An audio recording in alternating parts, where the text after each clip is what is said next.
Bharat Ratna doctor Babasaheb आंबेडकरांनी जे संविधान लिहिलं, जी घटना लिहिली, त्या घटनेप्रमाणे या देशातल्या आणि राज्यातल्या सर्व जनतेला मतदानाचा अधिकार आहे। आणि मी असं म्हणतो की मतदानाचा अधिकार हा पवित्र अधिकार आहे आणि तो आज या ठिकाणी मी बजावलेला आहे।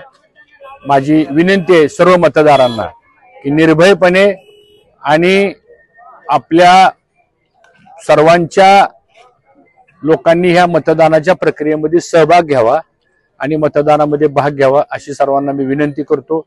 आज खऱ्या अर्थानं महाराष्ट्रामध्ये सत्तेचं परिवर्तन करणारा आजचा दिवस आहे आणि महाविकास आघाडीची सत्ता ही महाराष्ट्रामध्ये निश्चितपणाने येईल आणि आजचा दिवस राज्याच्या इतिहासामध्ये सुवर्णाक्षर लिहिण्यासारखा होईल। कारण आज राज्यातली 14 कोटी जनता ही मतदान करून ह्या राज्यामध्ये परिवर्तन करण्याच्या मनस्थितीत आहेत आणि ते होईल असा मला विश्वास आहे। इंदापूर तालुक्यात काही ठिकाणी अनुचित प्रकार घडला जातो, अधिकारी नियमावर बोलतात, तुम्हाला काय म्हणायचं?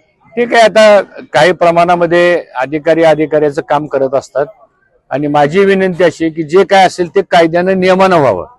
कोणाला एकाला त्याच्यामध्ये अशी मदत होऊ नये असे काही प्रकार घडतायत, कालही घडले, आजही सकाळपासून काय घडतायत आणि त्यामुळे थोडासा सत्तेचा दुरुपयोग ज्याला म्हणतो आपण ते काही अधिकाऱ्यांच्या माध्यमातून करण्याचा प्रयत्न होतोय। मी उमेदवार आहे आणि अशा घटना घडल्यानंतर उमेदवार म्हणून निश्चितपणानं काही ठिकाणी मी तक्रारी पण देईल। काही ठिकाणी दमदाटी करण्याचा प्रकार उघड होतोय, बऱ्याच ठिकाणी तसं झालेलं आहे। दादागिरी केली जाते, दमबाजी केली जाते।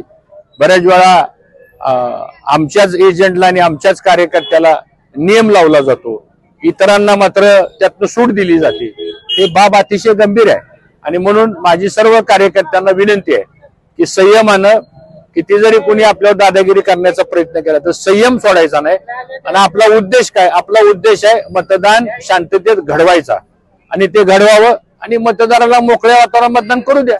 त्याला ज्याला मतदान करायचं तो करेल, शेवटी लोकशाही आहे आणि ही लोकशाही अभिप्रेत आहे। पण काय लोक सत्तेचा दुरुपयोग करतात ही गोष्ट खरी आहे।